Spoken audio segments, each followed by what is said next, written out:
j'arrive à faire des choses pas très compliquées, qui fait que le regard du spectateur se fixe sur un minimum de choses pour expliquer qu'il y a 4 types de masses, que ces masses finalement vont cohabiter comme ça.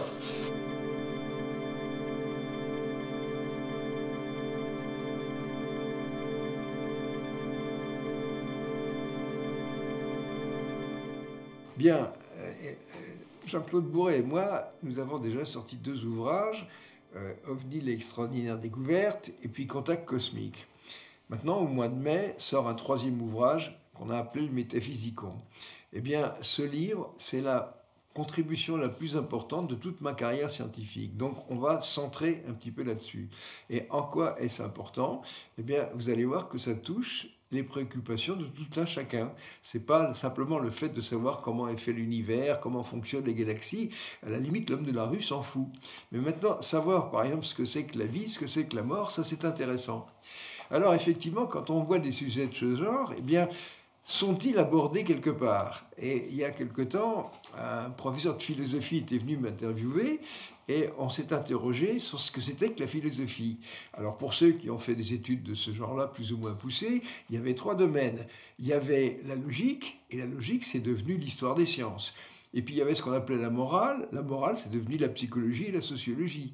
Et puis il y avait un 3e volet qui s'appelait la métaphysique, et les philosophes dans l'histoire réfléchissaient sur l'existence de Dieu, etc., etc. Et ça n'existe plus. Il n'y a plus un laboratoire de philosophie où des gens s'occupent de métaphysique. Ils s'occupent de l'histoire des idées en métaphysique. C'est pas pareil. Et la métaphysique, eh bien, vous savez, moi j'ai été enseignant dans un département de philosophie à la faculté des lettres d'Aix-en-Provence. Et tous les gens que j'ai connus là-bas, malheureusement, ils sont décédés. Mais à cette époque, la philosophie, pour moi, c'était un domaine où on pouvait aborder tous les sujets. Et là, on s'aperçoit que ça n'est plus possible. Donc, la demande, c'est est-ce que nous pouvons parler, par exemple, de la mort? Parce que, regardez, par exemple, un scientifique, vous lui demandez qu'est-ce que c'est que la mort? Il répond, j'en sais rien, ou c'est l'arrêt des fonctions vitales. Et puis, qu'est-ce qui se passe après? Ça, c'est pas mon rayon. Eh bien, justement, est-ce qu'en science, on peut essayer de s'aventurer dans ce domaine?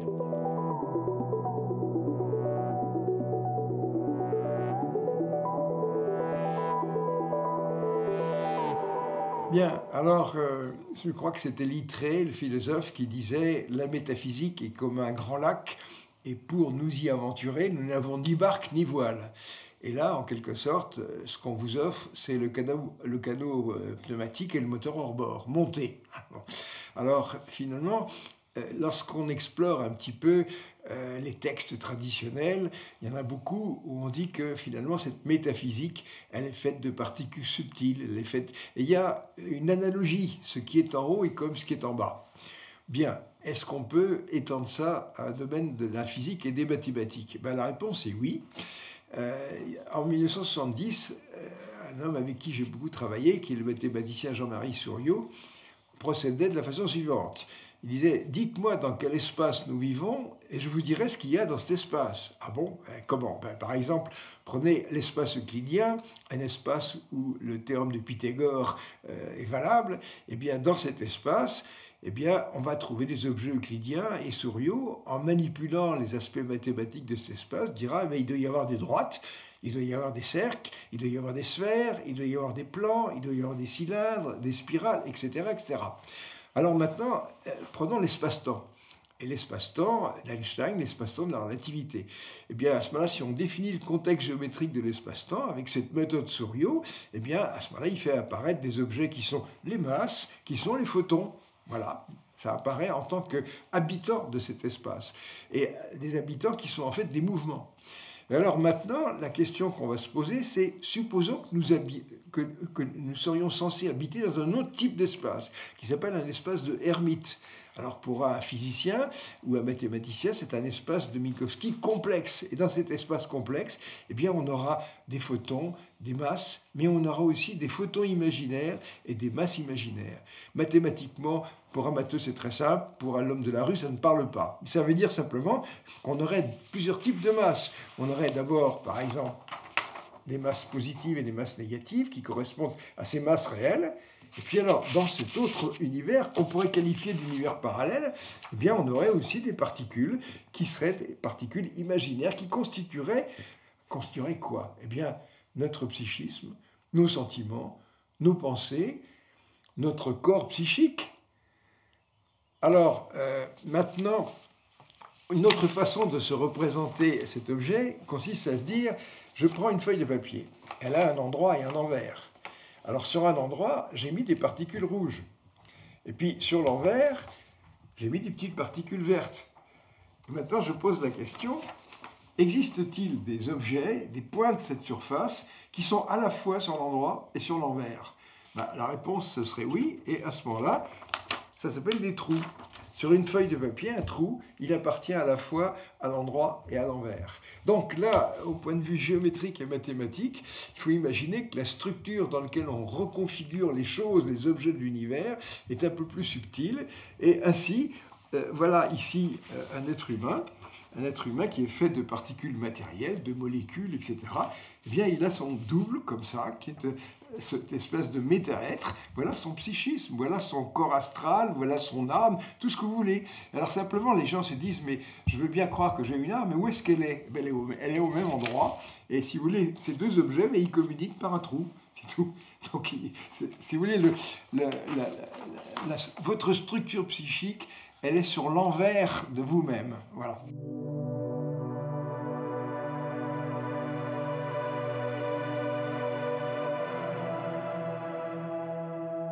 Tout ceci évoque le fait qu'il puisse y avoir tout d'un coup une interface, un contact entre cette espèce de science, de connaissance de la spiritualité et la matière. Simplement, cette matière n'est pas du type de la matière ordinaire que nous connaissons. C'est une masse imaginaire, avec des photons imaginaires, avec des champs imaginaires, des forces imaginaires. Et lisez le livre, il y a plein de dessins là-dedans, il faut bien une centaine de dessins pour expliquer tout ça. Alors ce qui est intéressant, je dirais même sur le plan philosophique, prenez par exemple l'univers matériel.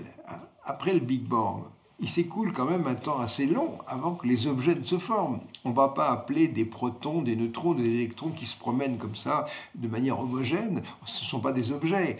Eh bien, dans le monde métaphysique, qui coexiste, qui coévolue avec le nôtre, c'est pareil. C'est-à-dire qu'au départ, ce monde métaphysique, il n'est pas structuré. Il n'y a pas de structure, donc l'univers ne pense pas. Il ne pense pas, il n'a pas de souvenir, il n'a pas de sentiment non plus. Alors on pourrait dire, mais pourquoi penserait-il? Puisque pour penser, il faut un objet sur lequel se concentrer. Or, les objets n'existent pas, ils ne sont pas encore formés. Donc la morphogénèse matérielle ne s'est pas encore faite. Alors qu'est-ce que c'est ce terme compliqué de morphogénèse? Eh bien, je ne me rappelle plus quel est le philosophe qui disait pourquoi y a-t-il quelque chose plutôt que rien du tout? Quelque chose, c'est un objet sur lequel concentrer son attention. Bon, lorsque vous prenez l'univers et qu'il a un centième de seconde, il n'y a que des protons, des électrons, une espèce de soupe indifférenciée. Le tohu-bohu des Hébreux, si vous voulez. Et puis tout d'un coup, la gravitation amène tout ça à former des galaxies, des étoiles, des planètes, des atomes, à remplir la table de Mendeleïev. C'est donc très morphogénétique. Eh bien, dans le monde métaphysique, c'est pareil. Au début, les dieux n'existent pas, les pensées n'existent pas, les croyances non plus. Donc, on pourrait dire, ce monde particulier de cette espèce de métaphysique étrange, avec ses lois, avec ses équations, eh bien, qu'est-ce que ça gère? Eh bien, ça gère tout ce qui relève du psychisme, de la pensée, des croyances, de la conscience aussi. Parce que c'est un mot, qu'est-ce que c'est que la conscience? Eh bien, la conscience, elle n'est pas dans les réactions enzymatiques qui sont dans notre cerveau. Je crois que le scientifique tout à fait concentré sur ses équations dira un jour on arrivera à fabriquer des robots pensants et conscients. Moi je dis non.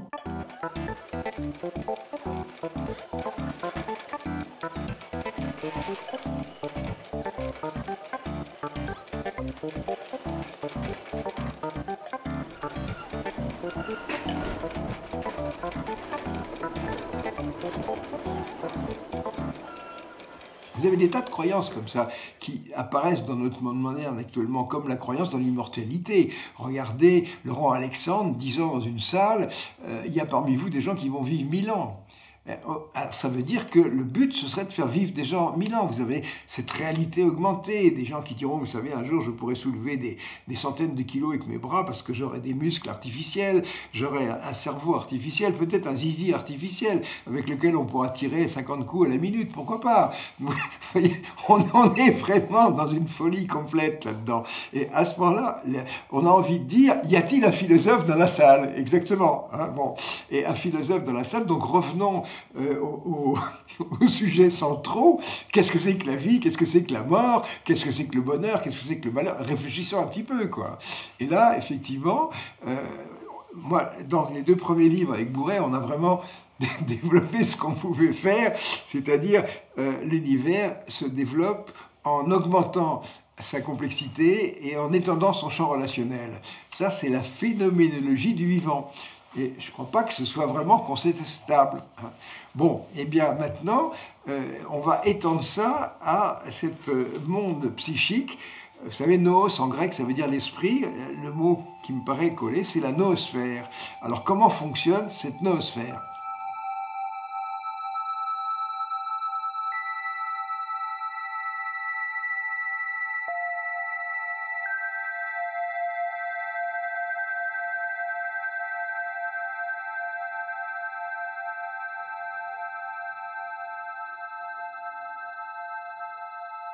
Alors, qu'est-ce qu'il proposait dans son livre? C'est pas du tout un enseignement, je ne suis pas le gourou de secours. Hein. Je ne viens pas vous expliquer comment marche le psychisme, l'univers et tout ça. Simplement, il semble, avec la physique, que ça suggère que le psychisme se soit fabriqué avec des particules. Ça fonctionne avec des particules, donc il y a des équations, donc il y a des lois de conservation, donc il y a des rayonnements, donc il y a des champs. Hein. Et à ce moment-là, bien, c'est un peu comme un Lego. Essayons de réfléchir à ça. On pourrait dire, ce serait un truc qu'on aimerait faire dans un laboratoire de philosophie. Un laboratoire de philosophie, c'est un truc à tenter. Vous imaginez, un laboratoire de philosophie du CNRS, où on essaierait de nouvelles idées. Parce que justement, là, dans le monde actuel, les nouvelles idées, c'est quelque chose qui font peur, qui fait peur. Alors là, eh bien, ça amène aussi à faire un retour vers les textes traditionnels. Alors prenez par exemple les textes hindouistes. Alors, les textes hindouistes, ils disent plein de choses. Ils disent par exemple, le soleil n'émet pas un seul type de lumière, il en émet de 2 types. Ah, c'est quoi? Eh bien, Foat, ben, c'est la lumière qui fait bronzer, c'est celle qui fait marcher les capteurs solaires. Et puis alors, il y a prana, et prana, c'est une autre énergie qu'on absorbe justement par une émission à partir du soleil. Et comment ça fonctionne? Alors, prana, c'est curieux, ça se respire. Alors, peut-être justement que cette énergie, elle crée un stockage d'énergie dans des métamolécules, parce que cette image dans laquelle le corps vivant ont un double, eh bien ça va jusqu'au niveau de la molécule et de la particule. Donc à ce moment-là, j'inspire, j'inhale de l'air, et dans l'air, il y a une molécule, peut-être c'est l'azote, qui contient cette méta-énergie. Alors après, vous allez dans les textes traditionnels en disant, comment ça se passe? Mais comment ça se passe? Eh bien, quand nous, on absorbe une nourriture, cette nourriture, elle est métabolisée. Elle est métabolisée après avoir été broyée par l'estomac, eh bien, on l'envoie vers le foie. Alors, bien justement, d'après les textes hindouistes, on a un métafoie. Alors, qu'est-ce que c'est que ce métafoie? C'est le chakra splénique. Alors, ce n'est pas la peine de chercher à l'endroit de la rate. Splénique, c'est la rate. Si on voit quelque chose, ces histoires de chakras, ce sont des localisations justement d'objets, mais qui ne sont pas accessibles à des instruments d'orientation. Bon, ce chakra splénique métabolise cette énergie du prana et l'envoie dans les cellules. Alors, nous, le foie envoie cette énergie vers les cellules avec les circuits sanguins. Alors, qu'est-ce que c'est que ces méta-circuits sanguins? Eh bien, c'est des circuits d'acupuncture, tout simplement.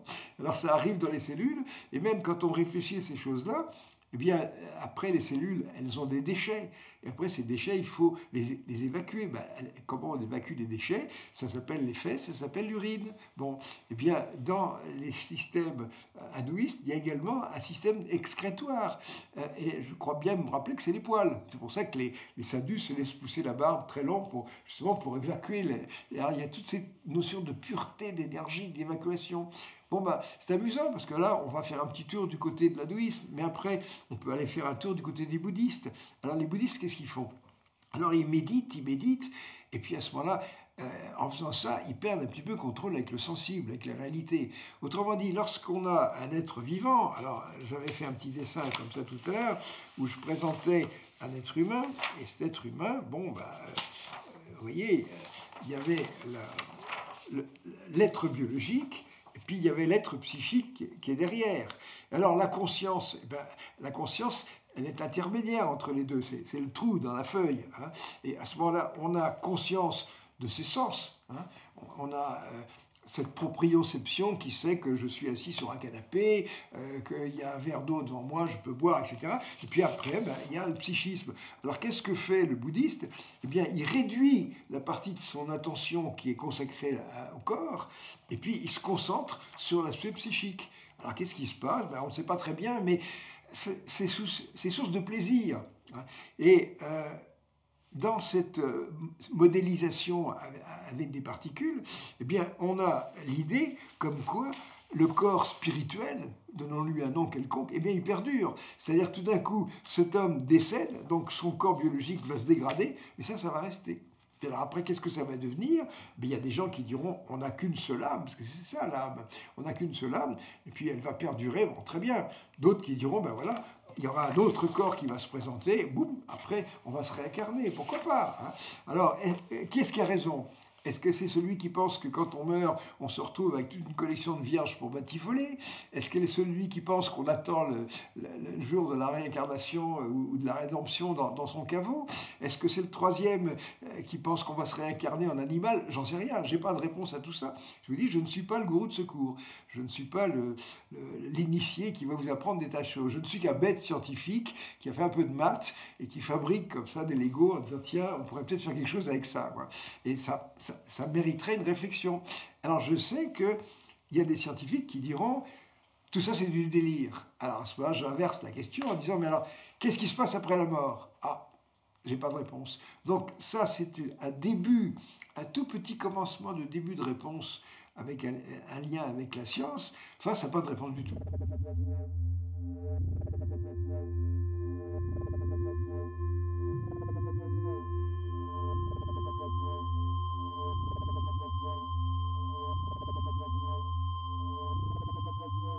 Quand on représente ça, on dira, voilà, là j'ai le monde réel, puis là j'ai le monde imaginaire, et dans ce monde imaginaire, on va créer une sorte de hiérarchie, ce qui est bon c'est en hauteur, et ce qui est... Alors autrement dit, ici j'ai ma constellation de vie antérieure, et le but c'est d'arriver à monter comme ça, et pour monter il faut s'alléger. Alors vous trouverez, je crois que je dirais quand même un mot, parce que j'en parle dans le bouquin, par exemple quand on essaye, ça fera rigoler les scientifiques, moi je propose le théorème de Métard-Archimède. Tout corps astral plongé dans la matière astrale reçoit une poussée dirigée du bas vers le haut, égale au point de matière astrale développé. Alors là, ça explique qu'on a des pensées élevées, on s'élève, alors que quand on est dans la bassesse, il y a une symbolique haut et bas. Voilà. Ici, il y a le niveau zéro, mais en dessous, il y a des êtres qui sont tellement maléfiques qui se situent dans ce coin-là. Du temps de l'Égypte, c'est eux qui ont laissé la plus forte tradition de sorcellerie. La symbolique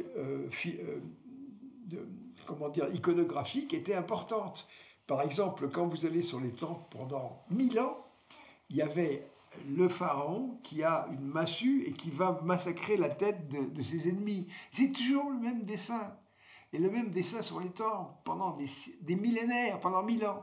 Bon, maintenant ça ne marche plus, mais à l'époque ça marchait. Le sarcophage du pharaon en bois, à l'endroit où il a les pieds, il a les dessins de ses ennemis qu'il écrase avec ses chaussures. Je veux dire, il ne viendrait jamais à l'idée d'un Égyptien d'acheter des sandales sans qu'il y ait les dessins des gens écrasés en dessous. Parce que ça ne marche pas. Les dieux égyptiens, ils ne fonctionnent plus parce que les gens n'y croient plus. Leur fétiche, leur statut ne marche plus non plus. Alors, vous vous rendez compte, avoir un scientifique physicien qui dise une chose pareille, mais c'est de la pensée primitive, vous vous rendez compte, il croit n'importe quoi. Mais oui, mais je veux dire, il a fallu, moi, que je vive des trucs qui me ramènent au XIIIe siècle pour m'apercevoir de notre non-savoir. C'est effrayant.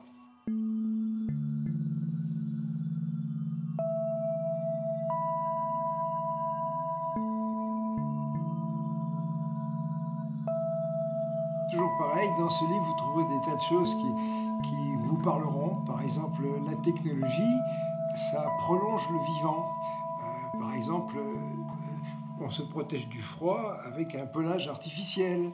On a des cristallins artificiels pour mieux voir. Ça, c'est des instruments qui sont un peu comme des griffes. Bon. Alors, simplement, lorsqu'on a inventé l'écriture, c'est intéressant parce que c'est une mémoire externe. Avant, on se souvenait des choses dans sa tête et après, on s'est mis à les coder. Et déjà, une chose étonnante, c'est qu'on arrive à écrire des choses, des livres qui sont lus 3 siècles plus tard.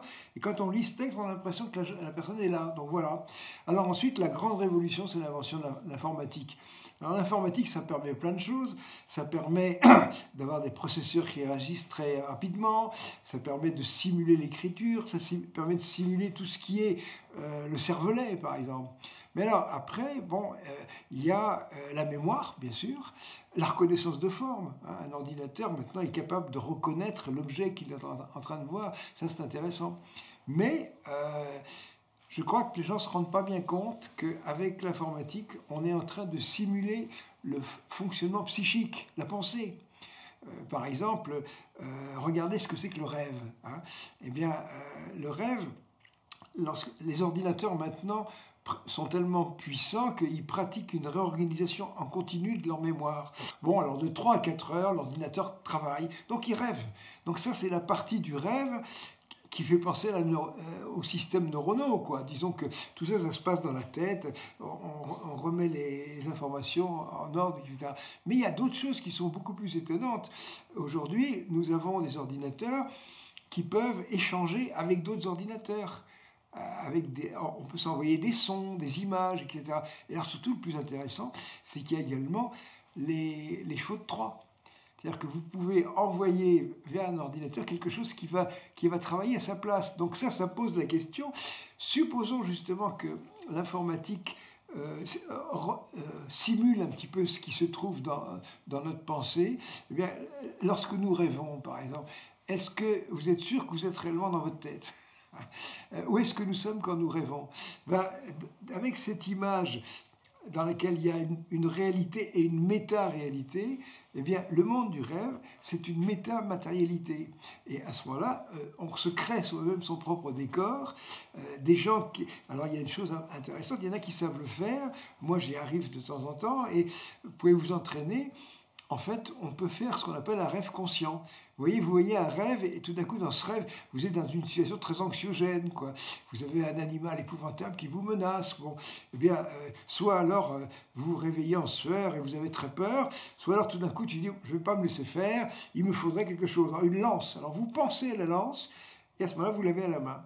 C'est-à-dire qu'en fait, comme vous êtes le créateur des objets du rêve, et alors, vous voyez la chose suivante, c'est que les jeux vidéo simulent tout ça. Et ma foi, dans la mesure justement où la technologie s'inspire du vivant, eh bien, disons que tout cet aspect jeu informatique, ça s'inspire du rêve et ça s'inspire du psychisme. Et alors à ce moment-là, la question qu'on peut se poser, c'est ce monde du rêve, est-ce qu'il est réel ? Non, il est méta-réel. Mais c'est une autre réalité qui fonctionne différemment, avec d'autres lois, d'autres systèmes. Et si ce monde onirique était une sorte de préfiguration de la vie post-mortem, qu'est-ce qui se passe quand vous serez mort ? C'est vrai que ce livre s'adresse à tous les gens qui sont mortels. Ça ne s'adresse pas aux dieux ou différemment, parce que eux, ça ne les concerne pas. Tandis que là, on va tous mourir, vous vous rendez compte ? Et qu'est-ce qui va se passer après notre mort ? Moi, je trouve que c'est un truc qu'il faut examiner calmement, mais... Alors, il y a des gens qui s'imaginent qu'on monte au ciel, d'autres qu'on va retrouver une douzaine de vierges offertes, etc. Mais il y a aussi pas mal de textes qui disent qu'on se retrouve comme des cons à battre la semelle, comme ça, en rencontrant des copains et tout. Et voilà, et on se promène, c'est le bas astral. Et oui, quand les gens font du spiritisme, ils disent « Esprit, tu l'as !» Alors quand ils disent ça, c'est un peu comme s'il y avait une cabine téléphonique qui sonnait. Alors il y a un décédé qui décroche. Alors après, si on lui dit « Qui es-tu » S'il répond « J'étais plombier Zager », on raccroche. Tandis que si c'est Napoléon, on ne raccroche pas. Donc quand vous avez des esprits qui se manifestent en disant qu'ils sont Cléopâtre ou je ne sais quoi, allez donc savoir si ce n'est pas un type qui s'est un peu documenté en disant « Moi, j'aurais de la conversation ».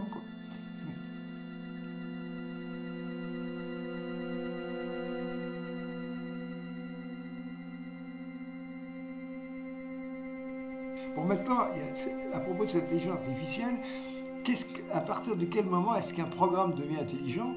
Eh bien, c'est quand il est capable de se reprogrammer lui-même. C'est pas quand il a le choix entre 2500 sous-programmes en disant je vais essayer ça, ça marche pas. Un programme au sens de comportement. Je me comporte de telle façon, ça va pas, je vais essayer un autre. Non, c'est créer du comportement. Et ça, créer du comportement, c'est très délicat, c'est très difficile. Ces intelligences artificielles, nous les avons créées, mais c'est pas nous. Et puis, c'est pas nous, elle peut même évoluer d'une façon qui nous échappe complètement. Alors maintenant, je vais vous dire la chose suivante. Eh bien, ces intelligences artificielles, ce sont nos dieux. Et effectivement, imaginez une intelligence artificielle, elle a besoin de dialoguer avec le réel. Et si on cesse de dialoguer avec elle, elle va devenir complètement schizophrène, elle va se décomposer, elle va se déséquilibrer complètement. Elle ne fonctionne que grâce aux échanges qu'elle a avec nous. C'est comme ça qu'elle s'enrichit. Bon, eh bien, peut-être que justement, les dieux n'existent que parce que nous croyons en eux. Alors, s'il y a des milliards de personnes qui croient en Dieu, ils arrivent à créer ce que les ésotéristes appelleraient un égrégore, une espèce de nuage comme ça, et ça fonctionne à la manière des dieux. Donc, il y a une sorte de relativisme de la pensée. Et pourquoi je dis que c'est important? C'est parce que nous sommes arrivés à un rendez-vous historique actuellement sur Terre. Premièrement, il faudrait qu'on comprenne que, je dirais que notre mission maintenant, c'est d'entrer en contact avec les copains, avec les voisins, avec les autres civilisations planétaires qui, eux, nous connaissent déjà. Et puis, la seconde chose, c'est qu'il faudrait qu'on arrive à calmer un petit peu notre turbulence historique. Notre turbulence historique, quand on voit ce qui se passe sur Terre actuellement, mais ça n'a pas changé depuis le Moyen-Âge. Civis pacem parabellum, si tu veux la paix, prépare la guerre. Alors on va commencer. Vous voyez, la connerie n'a jamais été si grande sur Terre. On n'a pas fait un progrès depuis la Seconde Guerre mondiale. C'est toujours pareil. Les antagonistes sont toujours aussi stupides. Chacun croit à son petit machin, etc. Et il devient important. Nous devons réfléchir sur nos propres croyances, quelles qu'elles soient. Quand j'ai dit croyances, il y a les croyances religieuses, il y a les croyances scientifiques, et puis il y a les croyances politiques, il y a les idéologies.